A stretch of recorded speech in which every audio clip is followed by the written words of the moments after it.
दरम्यान विनाअनुदानित शिक्षकांच्या आंदोलनादरम्यान शिक्षकांनी केलेल्या शिवीगाळीचा समाचार राज्याच्या शिक्षण मंत्र्यांनी या कार्यक्रमादरम्यान घेतला। पाहूया ते काय म्हणाले। शिक्षकांवर झालेला लाठीमार हा तर चुकीचाच आहे, पण त्या लाठीमार व्हायच्या आधी शिक्षक म्हणायचे का ते असे काही जण आई बहिणीवरना शिव्या देत होते आई, आणि त्याची व्हायरल झाली आहे व्हॉट्सअपवर। मग हे शिक्षक आपल्या मुलांना शिकवणार का की जे आई बहिणीवरना शिव्या देत आहेत। काही जणांना असा मोर्चावर लाठीमार झाला तर भावना अधिक भडकताना आपल्याला मतं जास्त मिळतात असं वाटणारे लोक असे घुसून असं कधी करायला लावतात, तसंही झालं असो। पण एक नक्की आहे की विना अनुदान मधला शिक्षक जो आहे हा प्रामाणिक आहे, संस्थाचालक जरी प्रामाणिक नसला तरी। त्यामुळे त्या शिक्षकाचे प्रश्न नक्की सोडवायचे आहेत।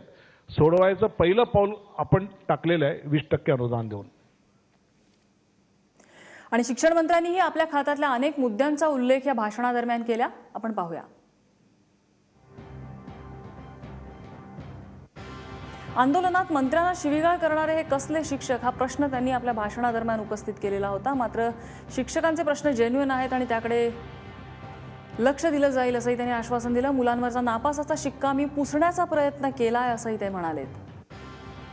ऑनलाईन ॲडमिशनमुळे प्रवेशातला भ्रष्टाचार दूर होईल आणि प्रणाली सुद्धा सुकर होईल असा त्यांनी दावा केलाय। इंग्रजी ही काळाची गरज आहे, पण मातृभाषा मुलांच्या जडणघडणीसाठी महत्त्वाची असल्याचं ते म्हणाले। बोगस संस्था बायोमेट्रिकवर आणल्या की बंद होतील असाही दावा त्यांच्या भाषणामध्ये त्यांनी केलेला आहे।